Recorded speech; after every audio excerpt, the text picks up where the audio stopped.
já era meio esperado assim, acho que eu até comentei isso com você na última vez que eu vim pra cá, Vilela, que era a tendência natural que o Trump ele fosse apoiar menos o Zelensky, naturalmente pelo governo republicano, ainda mais com a política do Trump, É. de America First, Make America Great Again, enfim.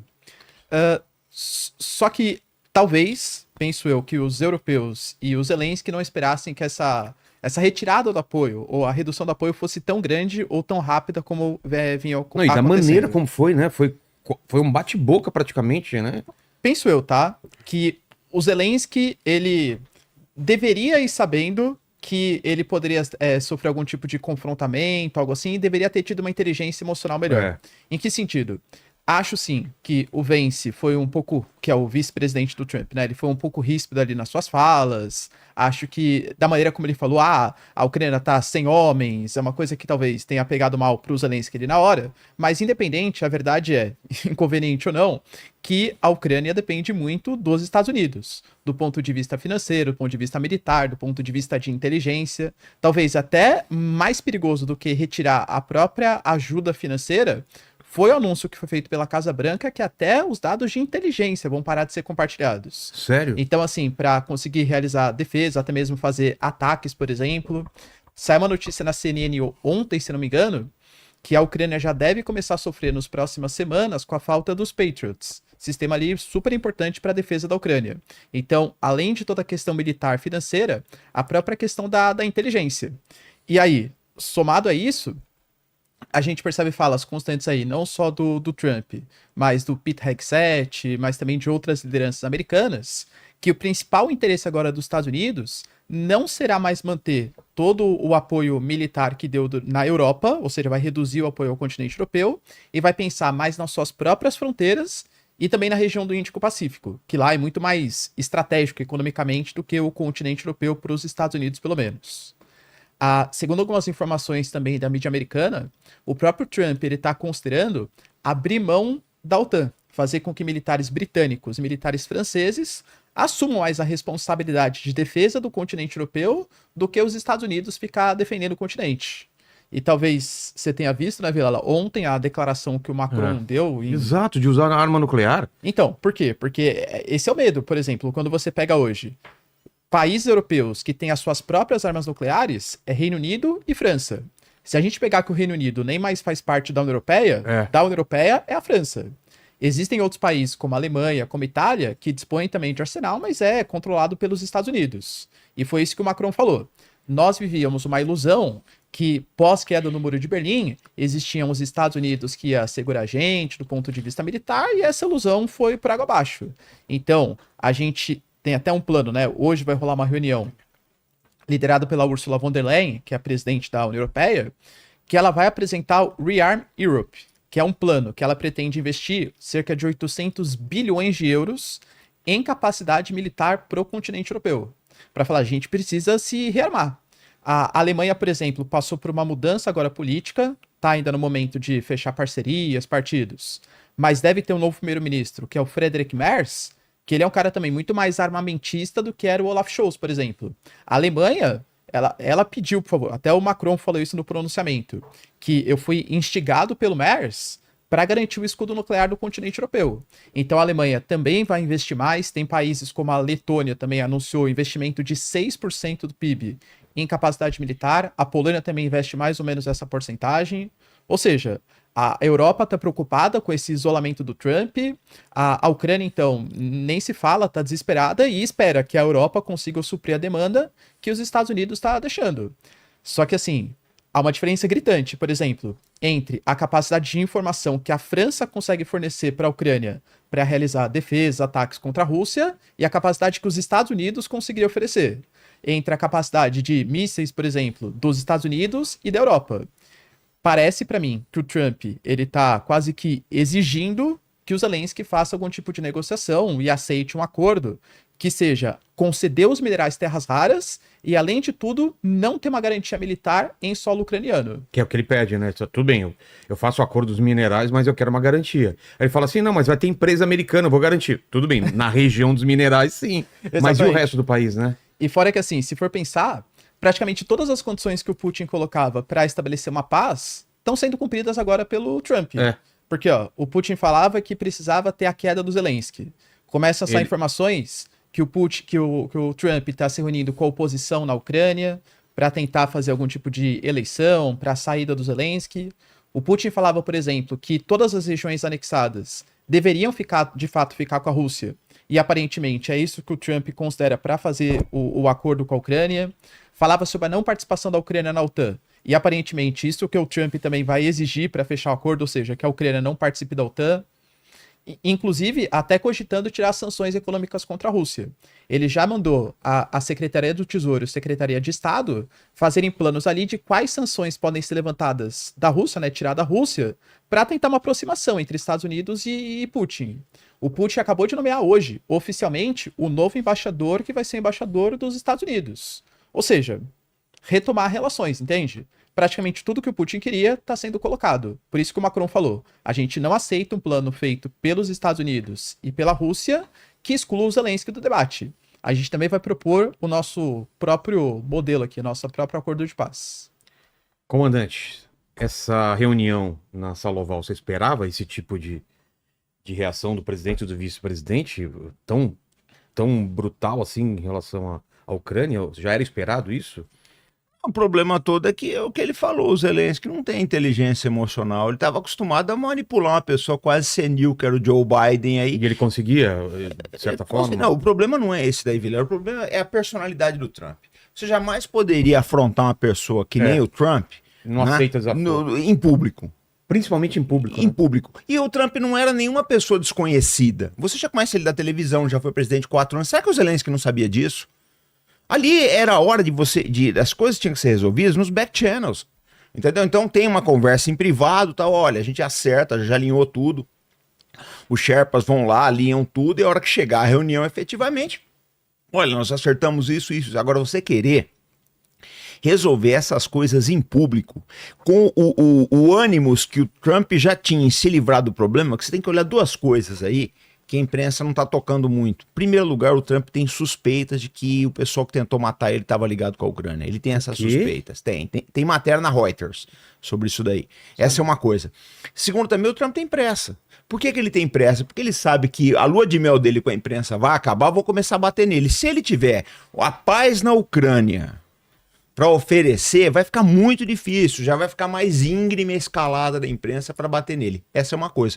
Ontem saiu também, e hoje já começou a circular de uma forma mais, que o Trump está conversando com o Hamas e com o Hezbollah com o apoio da Turquia para normalizar a situação do Oriente Médio. Se ele conseguir essas duas coisas, o Vilela, professor, ele faz o que ele quiser dentro dos Estados Unidos. Essa que é uma verdade. A imprensa não vai ter como apertar muito ele. Então, essa é a situação. Faltou tato pro Zelensky, faltou ele entender que mudou o vento, não é mais o Biden, é outro cara, é uma pessoa com um ego enorme. Se afrontar o Trump em público é pavoroso. Ele é daquele jeito, não estou dizendo que eu sou a favor nem contra, para mim é uma questão analítica. E outro problema que você tem, que ele mencionou também aí, o J.D. Vance, ele não vai ser um vice do padrão do Mike Pence. Ele é um cara que vai ter protagonismo, porque ele sabe que ele tem futuro na política. O Pence sabia que não tinha. Entendi. O J.D. Vance, ele é novo, ele é jovem, tá pendurado no Trump, ele vai fazer o possível para ganhar a confiança do Trump para ser o sucessor dele, né? Muito cedo ainda, mas é a tendência natural. Então, acho que o Zelensky não leu direito a situação e acabou se dando muito mal. E os resultados estão aí agora, né? E são irreversíveis porque, ficou de um jeito que você olha aquilo lá e fala, cara, agora não tem nem como voltar atrás, porque você tá desrespeitando os Estados Unidos, tá desrespeitando aqui. Aí falaram até da roupa, que ele não tava de terno, né? E o fato dele não falar inglês também fluente é um problema, né? Porque o cara não vai conseguir se expressar exatamente como ele se expressa na língua nativa, né? Teve até um erro, se não me engano, nessa pergunta, que ao invés de ele usar suite, ele usou costume, que em inglês, que tipo, na língua nativa do Zelensky, seria sinônimo, mas ele respondeu que ele queria usar um terno, só que ele usou como se fosse fantasia, algo do gênero, assim, sabe? Cara, então ele entendi. usou a tradução errada. Não, de fato, uma situação muito complicada, né, pra ele. E na minha concepção, assim, eu acho, né, que o Trump, ele já queria, junto com o Vance, causar esse incômodo. Poxa, era um ambiente em que ele estava cercado ali de É bem jornalistas. dele mesmo. Dele, É? total. Então, ó, você fica acuado, a gente vai fazer algumas críticas a você, você vai ter que aceitar algum tipo de acordo. E o Zelensky, ele não é inocente, ele sabe disso. O próprio Mark Rutte, por exemplo, que é o líder da OTAN, no dia seguinte, aliás, mesmo dia, ele telefonou para o Zelensky e falou assim, Zelensky, olha, entendo ali a sua ideologia e tal, mas você vai ter que dar um jeito de se reaproximar do Trump, porque sem os É porque Estados falou, Unidos... você nunca agradeceu a nossa ajuda, né? A CNN fez uma contagem, sabe que o Zelensky agradeceu 33 vezes, quase isso aí, né? E ele tweetou agora, ou teve alguma coisa ele agradecendo, né? Fez a carta, né? Ele falou que... não, ó, Trump, esteja bem claro, tá? Agradeço muito toda a ajuda que você deu, os Estados Unidos foram essenciais à soberania da Ucrânia, estou disposto a fazer o acordo de Merais e quero a garantia de segurança. O Trump, no discurso da nação que ele fez, ele leu a carta inteirinha. Menos- Ele pulou a parte do... Você tá brincando da garantia. Garantia de segurança, pulou. Tipo assim, tá vendo? Eu acho que ele tá disposto então. Então, o que eu acho que os Estados Unidos querem que o Zelensky venha a público, se não pedir desculpa, assim, que seja uma retratação quase que direta, e falar que vai ceder os minerais aí pros Estados E- Unidos. Abrir espaço pra a eleição. Que ele já abriu também. Ele falou alguma coisa, não falou sobre? O Zelensky. É. Então, ele falou que se tivesse uma normalidade na Ucrânia, ele poderia realizar um processo eleitoral. Mas ele, por exemplo, falou, antes mesmo da reunião, que se tivesse, por exemplo, quem não gosta que eu continue no governo, que saia da Ucrânia. O Zelensky falou isso. Ucranianos que não O gostam nome que eu esteja disso no é governo- ditadura, né? Fala pra gente em que ponto a gente tá dessa guerra. Tá meio um impasse, ninguém avança, ninguém retrai. Como que a gente tá? Tá todo mundo meio esperando? Tá tendo movimento, algum movimento militar ultimamente? Que Não, a isso gente não é tem uma visto? guerra de movimento, Vilela. Isso é uma guerra de atrito, de desgaste, Atrito. feita pra moer o exército Então, mas ucraniano. explica que tipo de guerra é essa? Qual é o objetivo? Padrão da Primeira Guerra Mundial. Você bombardeia uma área e faz o maior estrago possível. Se você tomou ela, se você ocupou, não faz diferença. O que você quer é uma contagem de corpos. É uma verdade. Você vê a quantidade de brasileiros que foram pra lá que a gente vê toda hora aí que morreram. Verdade. Aquilo ali é uma dor de carne. Então eles não estão muito preocupados em tomar. Pode ver que a Ucrânia entrou ali na região de Kursk, né? Sud, etc. Não houve um esforço significativo da Rússia de tirar eles de lá. Foram tropas de contenção, etc. Mas você não vê um esforço significativo. Continuou-se a ofensiva em Pokrovsk, que era o foco do esforço principal do exército russo. Então o que eles queriam, na verdade, é moer o exército ucraniano. Sabiam que era uma questão de tempo e agora parece que a situação de Kursk tá ficando bastante difícil. Olha, eu acho assim, na minha opinião, o exército ucraniano é o melhor exército da Europa. O melhor exército que a OTAN fez é um exército proxy da OTAN, mas foi o melhor que ela fez. O alemão não faria igual. Ah, é? O francês não faria. O italiano, pelo amor de Deus, nem passaria longe. O problema é que foi mal empregado. O problema todo é esse que foi mal empregado. Enquanto ele estava em posições defensivas, eu entrevistei um combatente do russo uma vez, ele falou, olha, são trincheiras muito bem construídas, profundas, entendeu? Com todo o sistema de comunicação que você pode pensar, sistema de ventilação, estoques de tudo, eram trincheiras bem construídas. Se o exército ucraniano investisse numa estratégia geral, defensiva, que se arrastasse por anos, talvez eles cobrassem um preço alto que a Rússia precisasse, ficasse numa situação mais difícil. Mas eles partiram para ofensiva sem sentido. A ofensiva de verão de 2023 foi um negócio pavoroso. Logo que começou aquilo, eu falei, mas não é possível que esses caras estão fazendo isso. Entendeu, Vilela? Então, eu acho assim, professor Vilela, que foi um desperdício. Deveriam ter usado outras abordagens, né? Deveriam ter... Mas o que acontece? Tudo que eles faziam era no sentido de mostrar para o Ocidente, olha, tá vendo? Nós estamos fazendo ofensiva, nós estamos entrando em Kursk. Mas qual é o objetivo? Súdia tem 6 mil habitantes. 6 mil habitantes. Qual é o objetivo de você manter, você desgastar, perder várias brigadas para manter uma cidade de 6 mil habitantes? Não faz sentido isso. Então, o que eu acho, né, só para resumir, foi um desperdício triste, Brutal. brutal, de gente, assim. O Zelensky é um cara que se apegou ao poder, porque vocês têm que lembrar uma coisa. O sucessor natural do Zelensky, se nada pegar, o Zaluzhny, que é embaixador, pode ser outro, tem outros candidatos. Qual que é a posição dele? Hoje ele é embaixador na Inglaterra, ele foi comandante. Ministro da Defesa, né? Não foi? Ele foi ministro da Defesa. E o que acontece? O Zelensky sabe que quando acabar essa guerra, a oposição vai querer uma apuração de tudo que fez de errado, ele vai pra cadeia. É. Então por isso que ele não quer sair. Vai ter uma apuração, vai ter uma caça às E bruxas. esse mapa aí? Vamos entender. Explica pra gente Esse aí. mapa é um quinto da Ucrânia, né, praticamente. Então, a parte vermelha, Foi o que a Rússia avançou, né, em direção ao Mar Negro. Crimeia, E aí, Donetsk... e aí o grande medo, inclusive, que o Macron até falou na entrevista dele, é que ele fala que existe agora a possibilidade da Rússia continuar expandindo em direção à Europa. É. Um dos países que são considerados é aquele que está na continuação ali, ó, da Ucrânia, aquele país chama Moldávia. A Moldávia tem uma região separatista chamada de Transnistria, que é uma região que, inclusive, nunca aceitou o fim da União Soviética. Existem vários militantes pró-Rússia.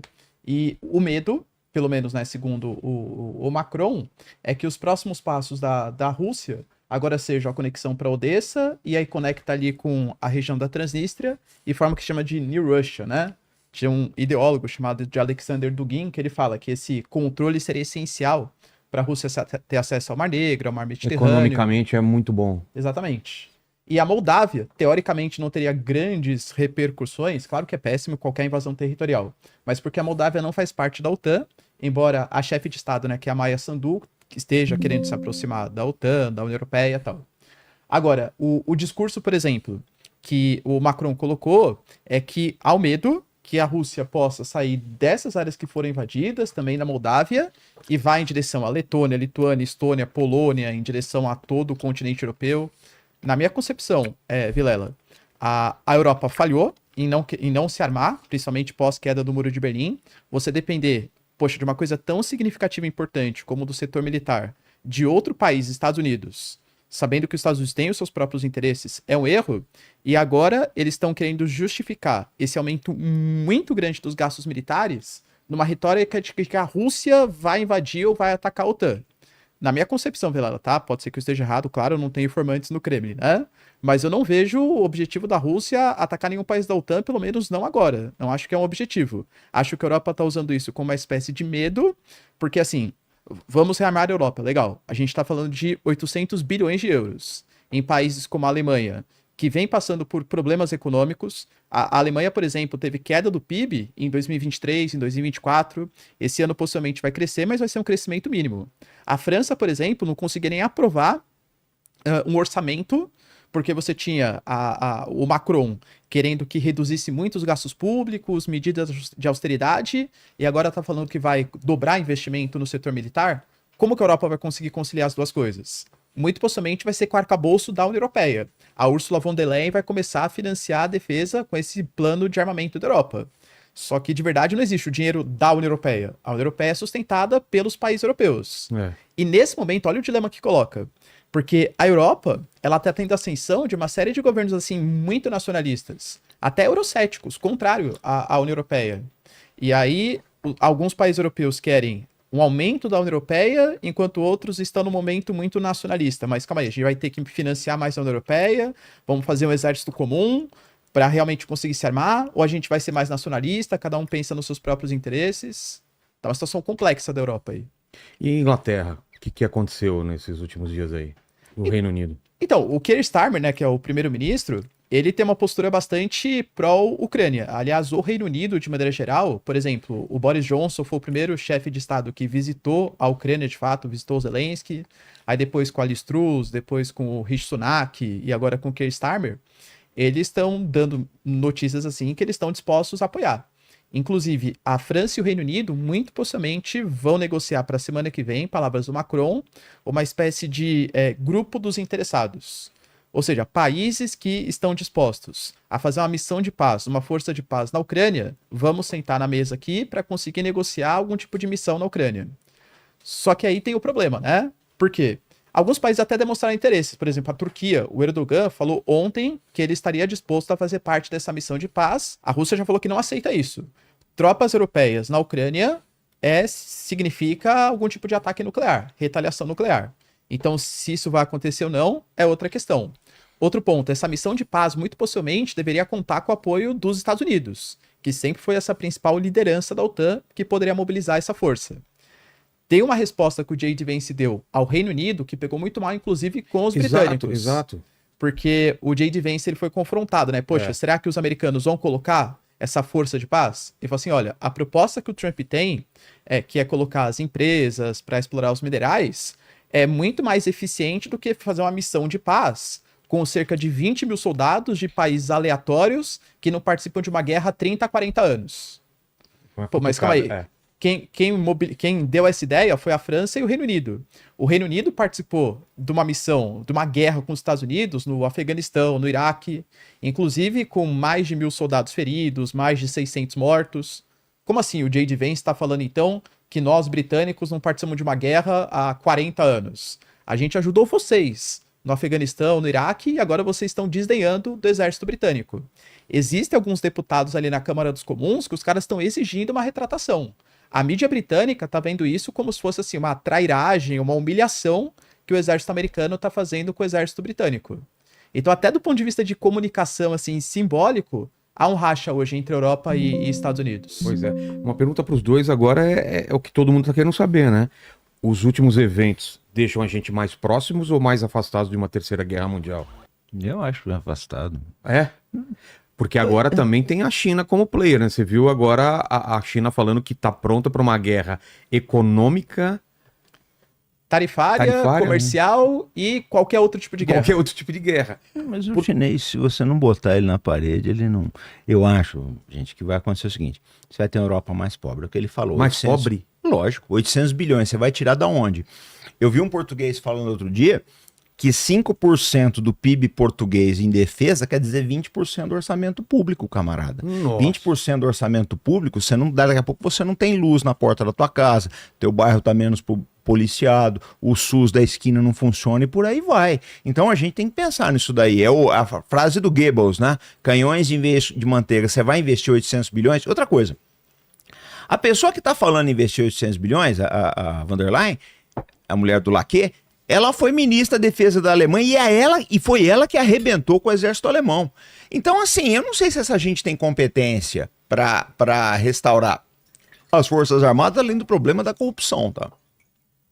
Porque se tem um lugar que tem superfaturamento, é nesses contratos militares aí. É. Então, olha, gente, eu vou ser sincero para vocês, eu tenho um viés, assim, muito pessimista. Você vê que eu te falava aí das mortes da Ucrânia, eu falava, ó, isso não vai acabar bem. Na minha opinião, vocês vão ver uma Europa pobre e muito europeu vindo para o Brasil. Porque você não tem de onde tirar 800 bilhões, cara. A Volkswagen está demitindo 35 mil funcionários. Ela precisava de 200 bilhões para repaginar o parque dela para ser competitiva com a China. Ela não vai ter esses 200 bilhões. Esses 200 bilhões vão comprar fuzil, vai comprar canhão, etc. Beleza, e a Volkswagen continua mandando gente embora. Até quando isso daí? Essa é uma política estúpida. Agora... Vê você, o que você acha aí? Fica à vontade aí. E aí, Marcílio? Estamos mais próximos ou mais longe? Assim... Porque tá um clima muito estranho, né, cara? Não, tá mesmo, mas... Deixa eu até completar, Marcílio. Me parece também que o Trump tá preocupado mais com a China do que com a Rússia. Com certeza. E a Rússia tá sendo usada para cutucar a China, né? Porque estavam se aproximando da China, falando, não, eu tenho uma amizade com a Rússia e a gente é muito mais forte junto para enfrentar a China. Você acha que a Rússia... Completando a pergunta também, a Rússia tem mais a ganhar com os Estados Unidos ou com a China?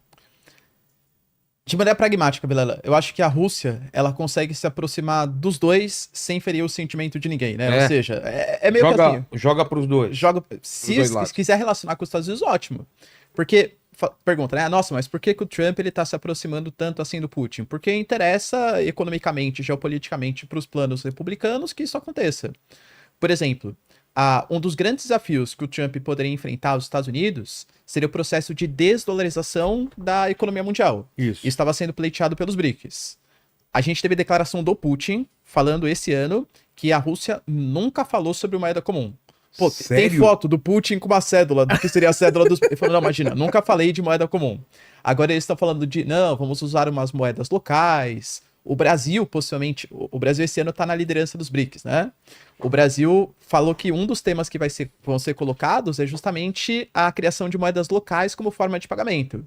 Mas, por exemplo, a Rússia já não fala mais com tanta intensidade nisso. Então, você consegue desmobilizar uma coisa que impactaria muito assim a economia americana. E os Estados Unidos vai tirar sanções, né, da Rússia. falou que vai tirar sanções, falou, por exemplo, que vai fazer alguns cyberataques, por exemplo, Pete Hegseth, que é o secretário de defesa também, falou que não vão mais acontecer contra os russos. Então, assim, tá tendo uma aproximação muito grande, o que desmobiliza os BRICS. A gente sabe que os Estados Unidos vem sofrendo com uma questão muito importante, que é a questão da inflação. Nem é culpa do Trump, claro, né? Tá um mês no governo, mas pelo governo democrata. E as medidas que o Trump adota de sobretaxas tendem a gerar inflação. Por exemplo, a gente pode até falar no futuro aqui do nosso podcast que os agricultores estão sendo agora uma forma de resistência contra o Trump. Ah, é? Os agricultores estão meio pé da vida com o Trump. Por quê? Porque se o Trump... Qual que é a ideia do Trump, né? Eu vou sobretaxar produtos estrangeiros para fazer com que os americanos comprem o produto nacional. Só que, na primeira guerra comercial que ele fez no primeiro governo, a China respondeu muito alto. Mas a Europa, as outras regiões, meio que foram obrigados a aceitar.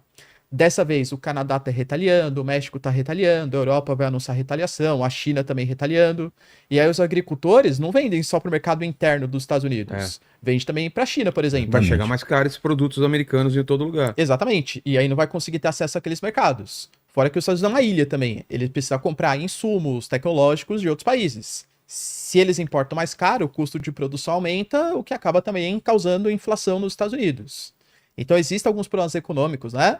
E o Trump, uma das maneiras que ele pode tentar resolver essa inflação ou reduzir a inflação é fazendo a Rússia vender mais petróleo e mais gás no mercado, tirando as sanções. Então, se acaba a guerra, pô, é sensacional para reduzir o preço da energia e controlar o preço, por exemplo, nos Estados Unidos.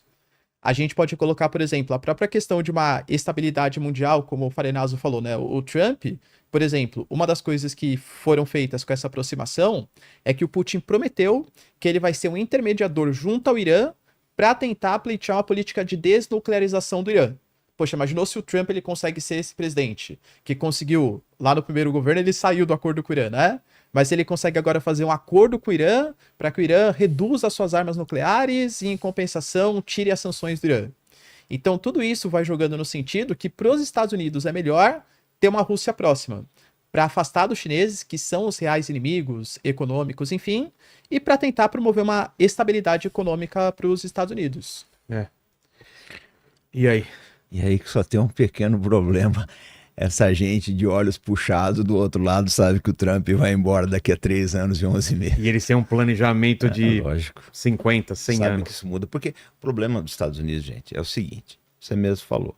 O Trump saiu do JCPOA, o acordo com o Irã. Saiu muito bem. Não, o Obama assinou depois de muitas idas e vindas. Tem que lembrar que esse acordo original, o melhor acordo foi feito no Brasil.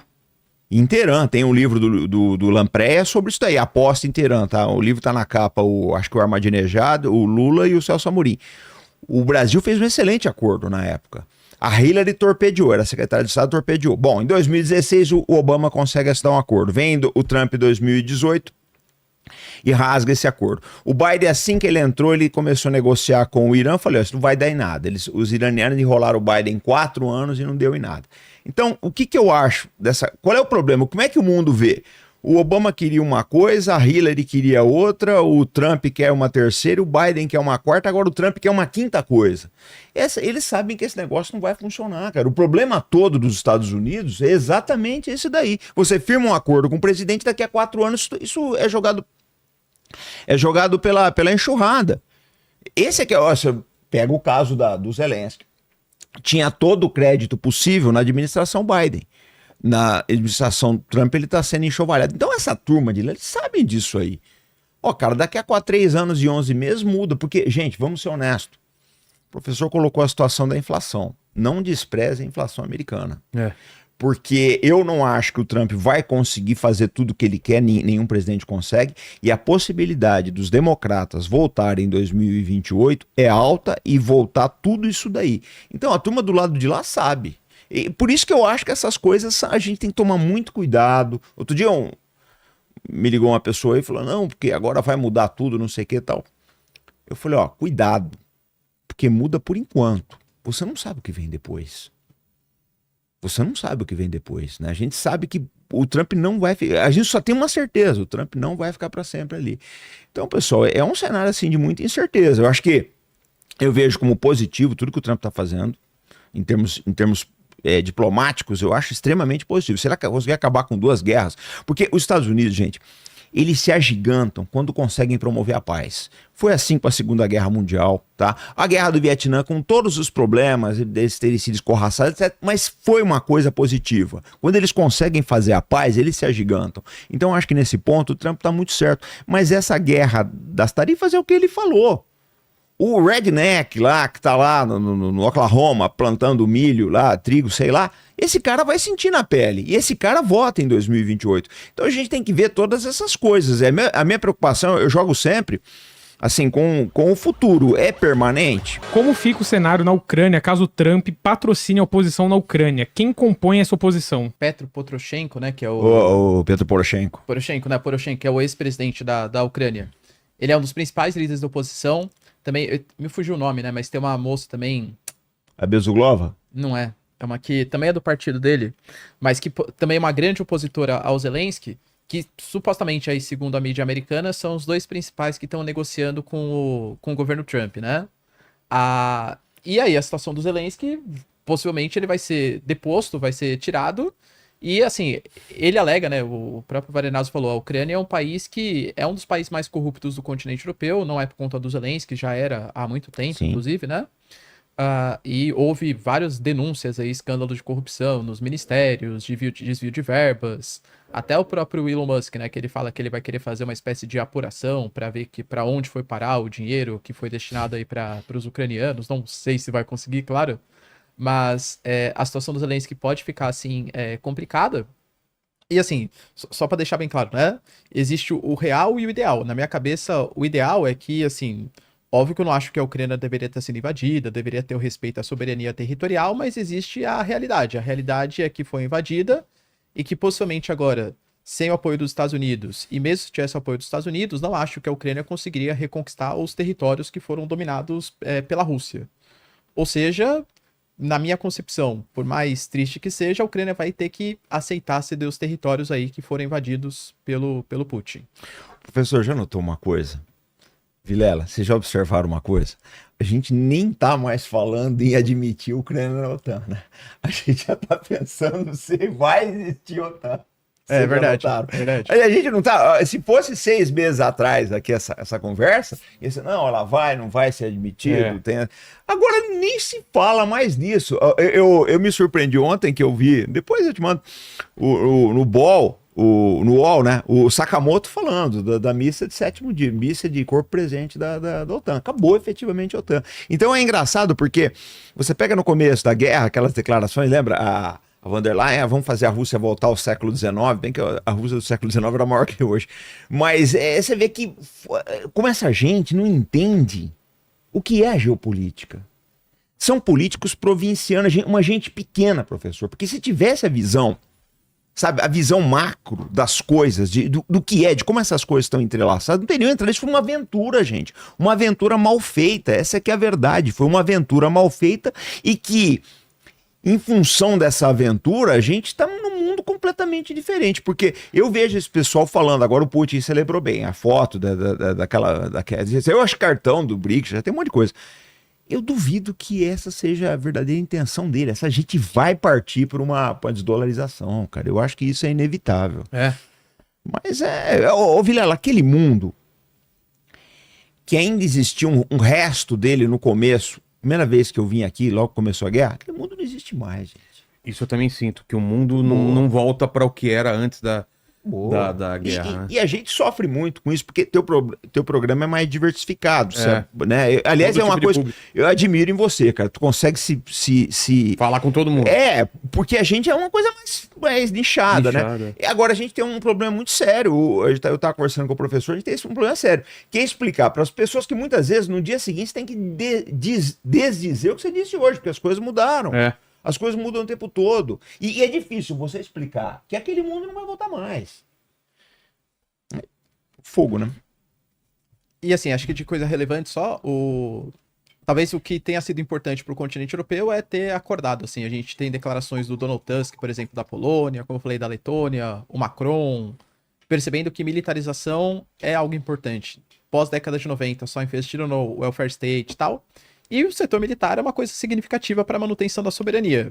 A questão é que eles vão querer fazer isso justamente agora que estão atravessando uma crise econômica estrutural da União Europeia. Como o Fernandes falou, isso pode trazer consequências ainda mais negativas, porque assim, mas eles vão pegar com o bloco europeu.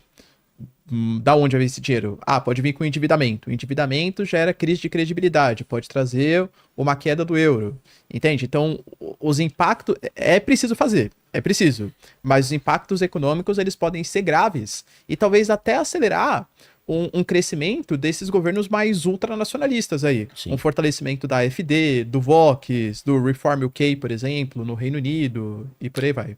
Ó, professor, eu vou falar uma coisa para vocês. Vocês podem anotar isso aí. O armamento que a Europa vai comprar agora, ela vai pagar mais caro. Muito mais caro. Primeiro, por causa da demanda. Segundo, também, que vocês têm que lembrar uma coisa. As armas hoje, elas são high-techs, cara. High-techs. Toda arma, ela leva uma eletrônica embarcada muito... Tirando algum equipamento mais rudimentar de infantaria, mas a maior parte das coisas hoje em dia, você tem um chip, você tem alguma coisa ali. Essas coisas vêm da onde? Vem tudo da China. Durante a guerra, a China restringiu a exportação de nitrocelulose para a Europa, que é a base da pólvora seca. É a base da pólvora seca. A China restringiu. A Nammo, acho que é a Nammo finlandesa, não me lembro qual empresa aqui agora. A Nammo não é norueguesa. Eles estão tentando fazer nitrocelulose através de árvores de reflorestamento, porque o chinês não está fornecendo. Antimônio não está chegando para a Europa também. Você precisa de antimônio para endurecer o chumbo, para óculos de visão noturna, etc. Um jato de combate hoje em dia leva 400 quilos de terras raras, que vem da China, o processamento é ali. Então o que acontece? Esse suprimento vai continuar chegando? Vai. O chinês não vai deixar de vender, mas num preço lá para cima. Então se você pagava hoje, você pagava 80 milhões de dólares no avião, você vai pagar 120. E por aí vai. Então o europeu, ele tá achando que, não, a gente vai conseguir, não vai ser só 800 bilhões. E uma vez, olha, eu tive 1 ano e meio atrás, eu estava numa palestra com o Ciro Gomes e o Aldo Rebelo, no grupo trabalhista aqui em São Paulo. E o Ciro falou uma coisa, ele foi profético, cara. Foi profético. Falou, ó, o estado de bem-estar social europeu não vai sobreviver a essa guerra. Ele falou isso daí na palestra. Não deu outra. Esse dinheiro vai ser sangrado de alguma coisa. Agora não precisava chegar nisso, né? Seria mais barato ter feito algum tipo de arranjo. É. Aí você tinha tempo de se armar, sem fazer uma coisa atabalhoada, etc. Mas isso a gente extrapolando um pouco, Marcílio, para o ano que vem ou para os próximos anos, é um cenário meio caótico que a gente tem para frente. Não tem segurança nenhuma. É um cenário estável economicamente, politicamente e principalmente de guerras que podem explodir aqui ou ali, né? De animar a Venezuela ou de outros países, de repente vou invadir aqui. O mundo tá sem um xerife, né? Tá sem uma grande força. Você não acha que pode incentivar algum país a querer botar as manhas de fora ou não? Então, mas pensa, Vilela, qual país poderia ser, por exemplo? Venezuela ameaçou, né? Ah, que isso. Acho que não, né? Invadiu o Brasil, Foi só... tá Não, falando? não. Guiana. É, Guiana, Na questão lembra? Essequibo? O que você acha? Não, comandante? Não Não, tem deixa ele perigo? falar, Tá. depois eu... Deixa ele falar. Qual outro? Taiwan, China, Taiwan. A gente teve até- Xenatão é interessante. É. Porque hoje já tem a matéria aí, acho que da Deutsche Welle. Eles já quê? estão vendo que Taiwan vai ser rifada também. Sério? Rifaram o Vietnã do Sul, rifaram o Afeganistão, rifaram a Ucrânia. Você acha que não vão rifar Taiwan? Taiwan é a Tá bom. próxima. O que você acha? Não, Fala aí. a questão é esse aqui, por exemplo, semana passada teve um embate aí. Teve um navio militar venezuelano que ele começou a navegar muito próximo ali das plataformas de petróleo em Essequibo, no litoral da Guiana. Só que daí, por que eu acho que isso não vai acontecer? Porque mexe com os interesses aí reais dos Estados Unidos. É. As empresas que exploram petróleo ali são empresas americanas. Só por isso. Não que não, que quero defender muito a soberania da Guiana, claro que não. Mas não acho que algum... Na minha concepção, tá? O Maduro, ele usou muito aquela retórica de vou invadir Essequibo, tá? Muito mais por uma coisa eleitoral do que qualquer outra questão. Mais pra bravata, bravata. Era um momento em que ainda... E pararam de falar nele, né? Você vê? Passou o tempo e ele ficou Esquece, lá. né? Esqueceram. Era um momento em que ainda os acordos, eles estavam... A Venezuela parecia que ia deixar os opositores participarem do processo eleitoral, que teria vistorias internacionais. Então, para o Maduro, era importante ele falar alguma coisa que mexe muito com o nacionalismo do povo venezuelano, tanto que ele falava, isso aqui não é pauta direita e esquerda, isso aqui é uma pauta do povo venezuelano, a gente vai retomar esse Essequibo. pra desenvolver um sentimento nacional mesmo. Depois que ele percebeu que a Maria Corina Machado era muito mais popular, aí teve que afastar ela, Corina Iores também foi afastada, Edmundo Gonzalez, pode perceber também que ele parou com essa retórica de Essequibo, porque ele não vai invadir Essequibo. Não acho que ele vai confrontar o Reino Unido, que é aliado da Guiana, os Estados Unidos, que tem empresas petrolíferas, para invadir a Guiana. Sobre a questão China e Taiwan, eu não vi a notícia que o Farinazo passou, né? Só que os Estados Unidos, por exemplo, eles tinham inicialmente cancelado ajudas internacionais, inclusive no mesmo pacote tinham cancelado a ajuda para a Ucrânia, só que faz 1 semana, 2 semanas, eles voltaram com a ajuda militar a Taiwan. Aí a China até falou, Estados Unidos, a gente tá avisando vocês, ó, tem que manter uma política de uma única China. Ou seja, Taiwan é território pertencente aos chineses e vocês não podem fazer o conceito da ambiguidade estratégica do Biden. Mas, na minha concepção, não acho que a China vai fazer uma invasão para Taiwan agora, porque isso mexeria com os interesses de todo o Ocidente. Acho que eu falo bastante vezes, inclusive quando eu venho aqui, né, Vela? Quando você pega, por exemplo, o conflito em China e Taiwan, a China sabe que hoje Taiwan tem o escudo de silício, produção de chips, semicondutores, e uma invasão a Taiwan mexeria com toda a economia mundial. Ou seja, o mundo responderia a esse ataque, nem que seja com sanções, punições contra a China. A China primeiro está investindo numa desdolarização, está investindo no aumento das suas marcas pelo mundo, está espalhando a nova rota da seda. Aí quando o mundo inteiro depender muito da China e for praticamente impossível sancionar os chineses, aí eles realizam aquela operação militar, na minha concepção. Entendi. E aí agora a gente fica sem o nosso amigo Tucci aqui, como que eu faço, Léo? É que eu mando uma pergunta? Mande uma pergunta para nós aí. Vamos lá. Igor Horta tá perguntando aqui, ó. O discurso do Macron o rearmamento europeu pode fazer com que a dissidência anti-União Europeia e nacionalistas enfraqueçam diante do inimigo comum russo? E aí? Se o pessoal acreditar, né? Porque o problema não é esse, né, gente? O problema é o bolso, né? Essa história é muito bonita, é que nem os Slavo-Ucrânia, é outra coisa que você não ouve mais falar, né? Você não ouve mais falar, você não vê ninguém falando de Slavo-Ucrânia, porque já tá doendo no bolso. Então, é o seguinte, a hora que chegar a conta, né? Você vê o tanque desfilando na rua, mas você não tem um guarda, você vai no posto de saúde, não tem aspirina, etc. Você vai pensar um pouco na vida.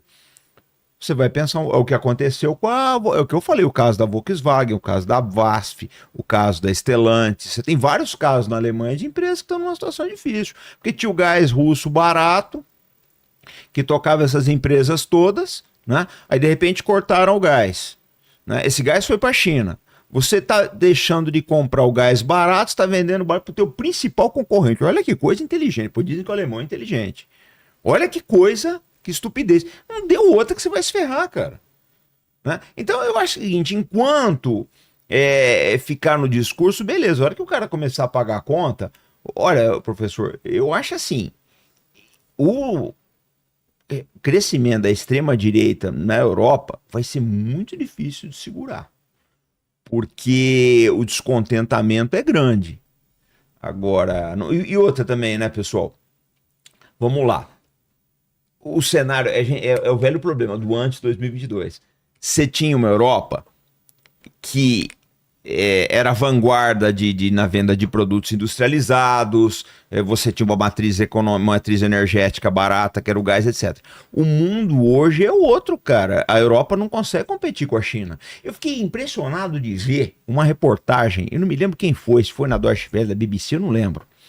Mas eu fiquei impressionado. Diz que a quantidade de empresas alemãs que ainda usam fax, que é uma coisa de louco. Eu não sabia. Fax. Sério? Ô, professor, eu tentei passar eu precisava mandar um fax pro YouTube, inclusive. Eu queria mandar não consegui mandar um fax em São Paulo. Não há lugar onde se passa fax em São Paulo. E a Alemanha usa fax pra caramba. Eles estão completamente desatualizados em relação ao chinês. Porque o que acontece é o seguinte, quando começou essa brincadeira de carro elétrico, o governo chinês botou mais de 200 bilhões nas empresas. Então, hoje em dia, você já não pode mais dizer que o carro chinês é xing-ling, camarada. Não. É um puta de um carro bom pra caramba. A Europa não tem condição de fazer um carro nesse custo, com essas comodidades todas. Então, assim, eu não sei como é que vai ficar isso aí. Eu tô muito... Só pra concluir, passar pra vocês, pra não ficar monopolizando aqui a conversa. Eu tô muito pessimista com isso, porque 800 bilhões é muito dinheiro, gente. É muito dinheiro. A hora que começar as consequências disso... Como as acusações do Trump, chamando Zelensky de ditador sem eleições, afetam a percepção internacional sobre a liderança ucraniana e a solidariedade ocidental? Primeiro que assim, o Trump ele chamou mesmo, aí depois teve uma entrevista que foi, inclusive no dia anterior que o Zelensky foi pra Casa Branca, um repórter falou, poxa, mas você vai receber o Zelensky aqui, que é você chamou de ditador. Então, Trump, eu chamei ele de ditador? Você lembra? O quê? do Trump. Eu chamei ele de ditador? You're fired. Então, assim... Make America Great Again. Exato. Então, na minha concepção, assim, chamou muito a atenção porque a gente sempre via com essa visão maniqueísta, como a gente tinha falado na outra resposta, né, que a Ucrânia está do lado bonzinho, ocidental da força, junto com os Estados Unidos, mas existem problemas também. Claro que, assim, o Zelensky, ele alega que não é exatamente que ele é um ditador, né? Ele falou que, na verdade, o que aconteceu é que, segundo a Constituição ucraniana, que não foi mudada no governo dele, foi uma mudança anterior, você não pode ter uma eleição numa situação de guerra. Então, como a Ucrânia está em guerra, ele não podia convocar eleições porque nem havia clima político ou clima social para isso. Ele alegou, por exemplo, que existiam regiões que estavam ocupadas pela Rússia, que nem todos os cidadãos ucranianos poderiam votar, então só pode ter eleições em situação de normalidade, né? Mas acho que assim, respondendo, né, como que essa fala afeta? Acho que mostra, assim, evidencia bastante que existem divergências sobre o comportamento do Zelensky, que ele é um presidente que cometeu alguns erros aí ao longo da sua trajetória. Ó, também teve aqui um comentário pedindo pra vocês comentarem também. A desdolarização é nonsense, porque não há melhor moeda para o mundo apostar. O BRICS e sua moeda não são nem benquistas no Brasil. Sestércio já foi uma boa moeda um dia. Que isso? Você nem sabe o que é, né? Sestércio é moeda romana. Já foi, 2000 anos atrás. Era uma boa moeda. Para, né, gente? Cadê ela? Então, tudo muda. O pessoal não quer aceitar que o mundo mudou. Acabou, gente. Não, eu também discordo. Acho que a pauta de desvalorização é uma pauta, assim, essencial por uma questão de soberania. Exatamente. Eu não acho que... então quer dizer que a gente pode usar só essa moeda dos BRICS, ou a moeda comum, ou o yuan. Não, acho que, assim, quanto mais alternativas, quanto mais sistemas de pagamento diversos, melhor. Para escapar de possíveis sanções, para ter mais sistemas... A gente vai pagar menos taxas. Se a gente for pensar, é até meio assim... Naquele contexto de Bretton Woods, pós-Segunda Guerra Mundial, até fazia sentido, vai... Os Estados Unidos foi meio safado, vamos colocar assim, de colocar a moeda dele para ser o lastro e ser moeda de transações, mas vamos colocar que fazia um certo sentido o mundo tentando se reorganizar ao sistema capitalista. Pô, hoje em dia, você vai fazer uma transação financeira entre, sei lá, Brasil e México. O Brasil tem que converter para dólar, aí comercializa em dólar, aí o México converte ali a moeda. Pô, não faz nem sentido isso. Pagar taxa e depender muito dos Estados Unidos. Então, na minha concepção, a desdolarização ela é essencial. Se fosse não é porque é os Estados Unidos, se fosse a China, o yuan é a moeda única utilizada pelos países. Tem que criar moeda alternativa também. Porque isso coloca muito poder na mão de um único país. E como eu falei, pode ser que no futuro, sei lá, os Estados Unidos considerem que o Brasil não tá respeitando, por exemplo, a Amazônia. E aplique sanções contra a gente. Como que a gente vai escapar disso? Qualquer que seja... não, o Brasil está muito próximo da China. O Brasil está recebendo muitos investimentos chineses. Né? Qualquer coisa que os você, americanos como considerarem... cidadão individual, você pode ser sancionado. Exato. Você como cidadão individual. Agora, sabe o que eu acho, professor? Eu acho assim, é um problema que a gente enfrenta, né? No nosso caso, que são canais similares. O Vilela talvez ele perceba menos isso, porque você é mais eclético. Mas as pessoas não estão querendo aceitar que o mundo mudou. E eu vou dizer uma coisa para vocês, gente. Olha, quem vai destruir os Estados Unidos não é a China, não é a Rússia, não é o Irã, não é a Coreia do Norte, não é o Brasil, é o próprio Estados Unidos. A concentração de renda ali vai acabar destruindo o país. É um problema... Olha, eu vi um documentário uma vez na Netflix, quando eu assinava aquilo lá, fantástico. Sobre o fentanil em Nova Orleans. Fentanil é uma praga lá. Bom, e o que acontece? O que eles mostram nesse documentário? Depois do Katrina, a situação piorou muito. Porque o governo, o Bush virou as costas. Ele queria saber de Iraque, Afeganistão e foda-se Nova Orleans. Então quem perdeu tudo com aquele furacão, não pensa que houve a solidariedade que a gente viu com o Rio Grande do Sul, não. O governo virou as costas e dane-se. E aí muita gente caiu na droga. Ele mostra um caso, a Netflix mostrou um caso de uma médica, ela ficou milionária, depois ela foi presa, etc. Porque ela dava, porque o que acontece? Quando surgiu o fentanil, na verdade, ele foi uma alternativa ao oxicodone, né? Aquele remédio que uma das grandes big pharmas americanas vendia, e essa médica ela ficou rica vendendo receita. Ela vendia receita para você comprar esse remédio nas suas farmácias, foram ficando milionários. Então, o que acontece? O país está virando as costas para os mais pobres, está virando as costas para a classe média. Professor, eu fiz um levantamento no Arte da Guerra, com as palestras que de vez em quando eu sou chamado para ministrar. A distância entre o chão de fábrica, o trabalhador, né, o cara ali que aperta o parafuso, e o CEO nos anos 70 era um. Vamos supor que fosse o tamanho desse copo aqui, a distância no gráfico. Hoje, dá quase na altura desse cano aqui. A distância entre o chão de fábrica e o CEO aumentou muito. Por quê? Porque o CEO recebe bonificações, ele recebe prêmio pela valorização das ações, por aí vai. Aí eu fui fazer um outro levantamento. Da crescimento da sociedade, né, crescimento populacional, taxa de crescimento, inflação e crescimento da dívida pública. Entre 55 e 2024, eles cresceram 130%, a população americana. A inflação cresceu 1.300% e o déficit público cresceu 13.600%. As contas não fecham. É 100 vezes o crescimento populacional, não fecha isso. Porque se fosse mantido, então a população hoje estaria vivendo muito bem. Mas nós sabemos que o americano hoje ele vive pior que o avô dele. Não tem mais aquela coisa dos carrões dos anos 50, você tem uma violência que você não tinha naquela época, você tem droga, você tem uma série de outras coisas aí. A classe média pendurada no cartão de crédito, por aí vai. Então, eu acho assim, o grande problema americano, e isso não é o Trump que vai reverter, por isso que eu faço um alerta aí, o Partido Democrata vai acabar voltando mais cedo ou mais tarde, a não ser que aquilo vire uma ditadura. Eu acho que o grande problema são eles mesmos. Você gasta $1 trilhão por ano com armas.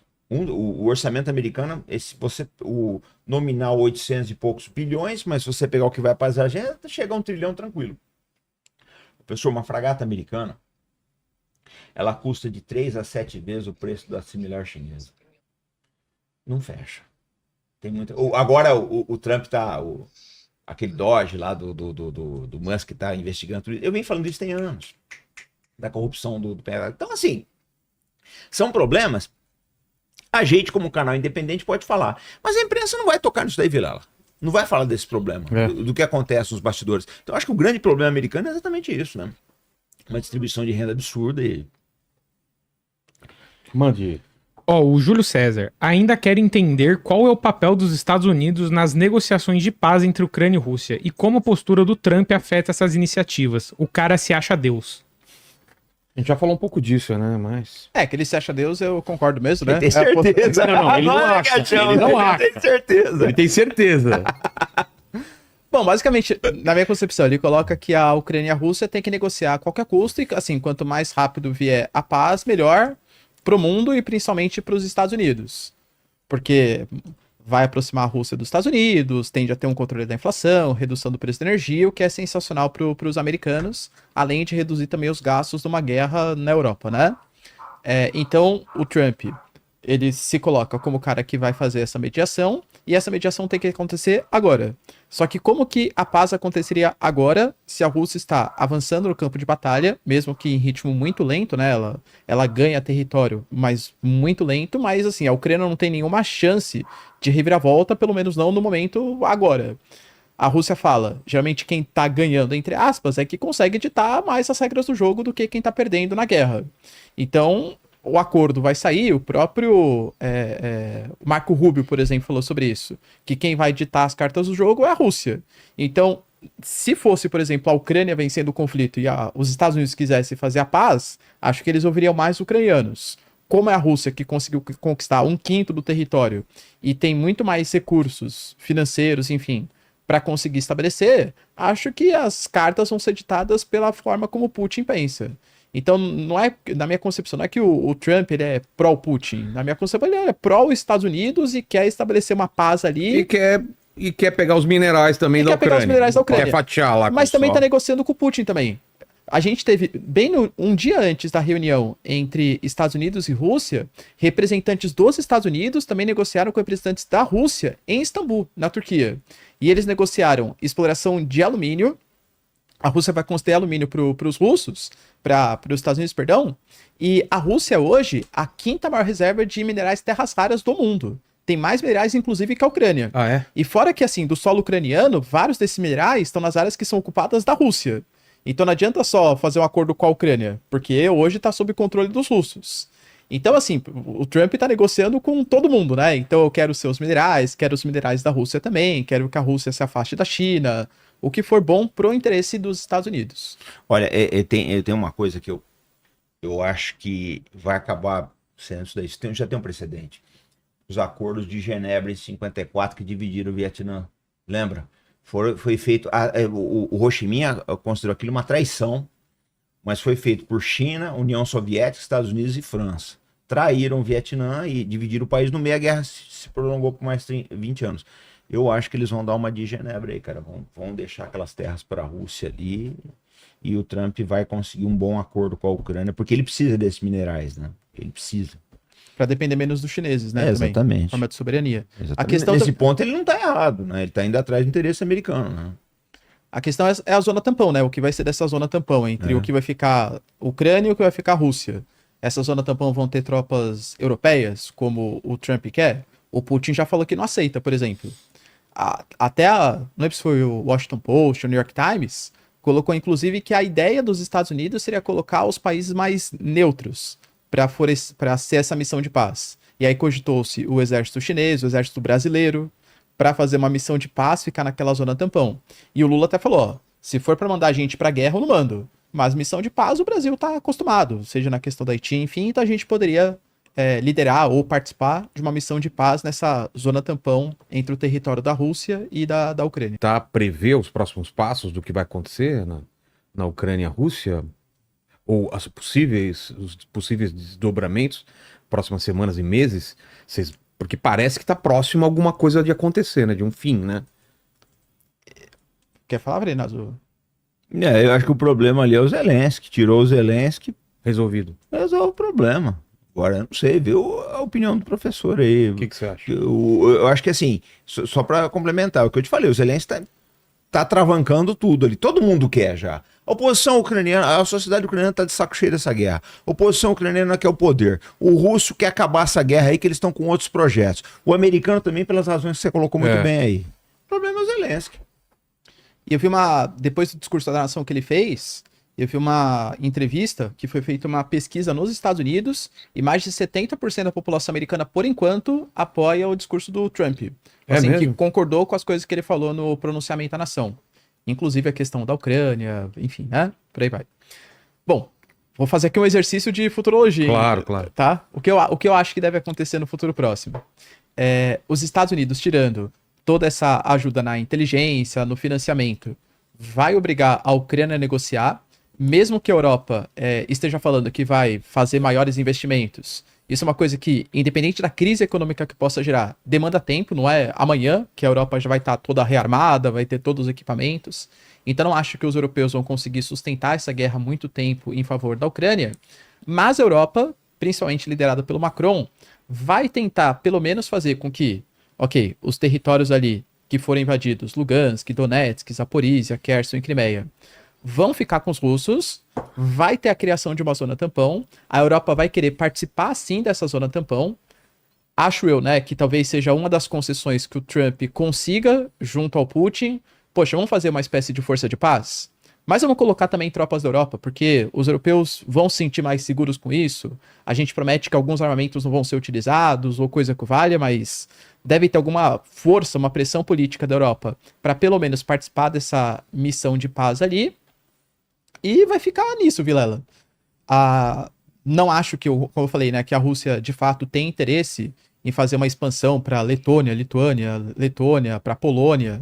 Até o Sergei Lavrov, depois do pronunciamento do Macron, ele falou que o Macron ele tá parecendo muito o Hitler e o Napoleão, só que com uma diferença. Os dois, pelo menos, eram mais honestos. Porque eles falavam que eles tinham o objetivo de conquistar a Rússia. O Macron não. O Macron fala que, na verdade, a Rússia que quer atacar a Europa só para justificar uma agressão contra os russos, né? Então, alegando que, pelo menos, o Hitler era mais honesto aí que o Macron. Óbvio que ele exagera, retórica política, né? Mas, na minha concepção, é isso que vai acontecer. Então, vai ter esse cessar-fogo. É uma derrota para a Ucrânia, né? Não tem como considerar que não. Praticamente todos os requisitos que o Putin queria vão ser conseguidos. Acho que a única coisa que o Putin não gostaria e que vai ser obrigado a aceitar é a participação de forças europeias como uma espécie de força de paz nessa zona tampão.